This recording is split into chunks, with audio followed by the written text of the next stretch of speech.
ঘাটাইলে আমানত যুব উন্নয়ন ফাউন্ডেশন দুস্থদের সহায়তায় টাঙ্গাইল থেকে গোলাম মোস্তফার তথ্যচিত্রে বিস্তারিত। হৃদয়ের কসবা টিভির সাথে থাকুন। কেটিভিকে লাইক, শেয়ার, কমেন্ট করুন। টাঙ্গাইলের ঘাটাইলে আমানত যুব উন্নয়ন ফাউন্ডেশন ব্যতিক্রমধর্মী একটি সামাজিক সংগঠন। এ সংগঠনের প্রধান কাজ হল মানুষের বেশ কিছু মৌলিক অধিকার নিয়ে কাজ করা। তন্মধ্যে অভাবী দুস্থ মানুষকে খাদ্য নিশ্চিত করা, বস্ত্রদান, বাসস্থান ও চিকিৎসার ব্যবস্থা করা।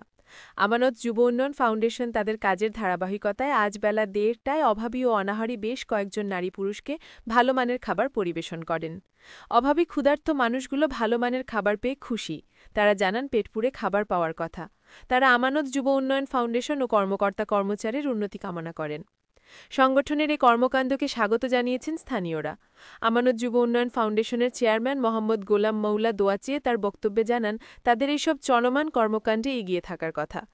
এ ধারাবাহিকতায় আমরা শীতকালীন সময়ে অভাবীদের শীতবস্ত্র বিতরণ, চিকিৎসা প্রদান, ঘর নির্মাণ ও ক্ষুধার্তকে খাবার প্রদান করে আসছি। সংগঠনের নির্বাহী পরিচালক সিয়াম জানান অভাবী দুস্থ মানুষের প্রয়োজনে পাশে থেকে ভবিষ্যতে এসব সেবা বৃদ্ধি করার কথা। হ্যাঁ, পেট ভরে খাইছি বাবা। খুশি তো আপনি? আমি খুশি বাবা। আপনি কি পরবর্তীতে আবার দাওয়াত পান? হ্যাঁ। সেখানে কি আপনি গ্রহণ করবেন কিনা দাওয়াত? হ্যাঁ বাবা, খাইছি। একটা বইরা খাইছি বাবা।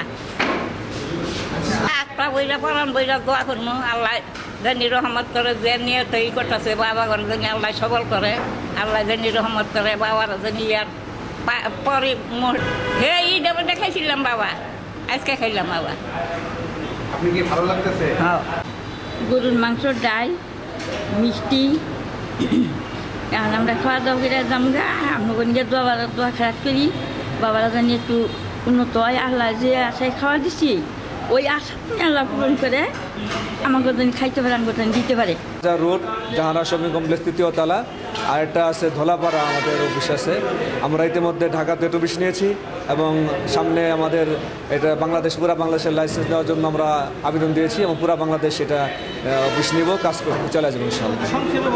আমরা প্রতিটা ঘরে ঘরে মানুষের সুখ বয়ে আনুক, মানুষ সুখে থাক, মানুষ ভালো চলুক, মানুষ অসহায় যারা আছে এরা সহায়তা পাবে, আমরা তাদের কল্যাণে কাজ করে যাব, এটাই আমাদের লক্ষ্য এবং উদ্দেশ্য। প্রায় 2 বছর যাবৎ কর্মরত আছি। এই 2 বছরের মধ্যে আমি যা করেছি বা দেখেছি তা হলো শীতকালে অতি দরিদ্র মানুষের জন্য শীতবস্ত্র প্রদান করা। ঈদ দুইটা ঈদ বা আসে আমাদের মুসলমানদের জন্য, ঈদের মধ্যে ঈদ সামগ্রী বিতরণ করা।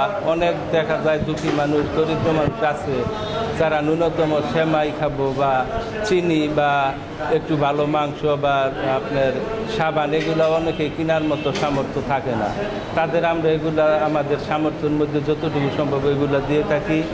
আমানত যুব উন্নয়ন ফাউন্ডেশন থেকে 2023 সাল থেকে কার্যক্রম শুরু করেছি। বৃক্ষরোপণ সহ মানুষের ঘর বাড়ি তৈরি করে দেওয়া, অসহায় মানুষের নিরাপত্তা দেওয়া, খাওয়া, খাদ্য, বস্ত্র, শীতবস্ত্র সহ অসহায় মানুষ এতিম যারা আছে তাদের শিক্ষা কার্যক্রম বাস্তবায়ন করা। হৃদয়ের কসবা টিভির সাথে থাকুন। কেটিভিকে লাইক, শেয়ার, কমেন্ট করুন। শুনছিলেন বিস্তারিত কসবা টিভি।